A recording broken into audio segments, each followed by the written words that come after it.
केंद्रीय पथक पुन्हा एकदा नुकसान पाहणीसाठी येणार आहे। राज्याची केंद्राकडे 29,000 कोटींची मागणी आहे। पूर अवकाळीसाठी केंद्राकडे मदत मागितली आहे। राज्यात घोषित झालेलं पॅकेज सोडून शेतकऱ्यांनाही मदत मिळणार आहे।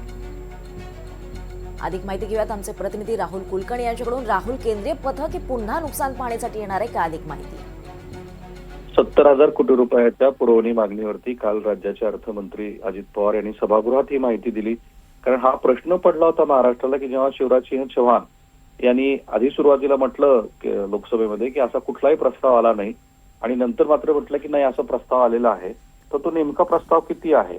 आणि एनडीटीव्हीच्या मंचच्या कार्यक्रमामध्ये राज्याचे मुख्यमंत्री श्री देवेंद्र फडणवीस असं म्हणाले होते की जी काही केंद्राकडनं मदत येईल, आपण तर मागणी मोठी करतच आहोत, पण जी येईल ती अतिरिक्तची मदत असेल। याचा अर्थ असा की शेतकऱ्यांना ह्या मदतीचा दुहेरी लाभ होणार आहे। पण केव्हा आणखीन एक पथक येईल, 14 आणि 15 डिसेंबरला ते पथक येणार आहे आणि ते पथक मग आपला पाहणी अहवालावरचा अंतिम निर्णय घेईल।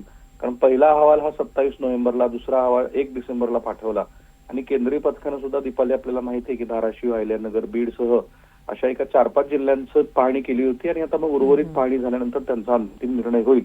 तर चांगली बातमी हीच आहे शेतकऱ्यांसाठी की अशा पद्धतीचा जो प्रस्ताव महाराष्ट्र सरकारनं दिलाय त्यातनं जी काही मदत येईल ती यापूर्वी जाहीर झालेल्या मदतीपेक्षा वेगळी मदत असेल आणि तो एक मोठा दिलासा महाराष्ट्रातील शेतकऱ्यांना असेल। निश्चितच राहुल, धन्यवाद या सविस्तर माहितीसाठी।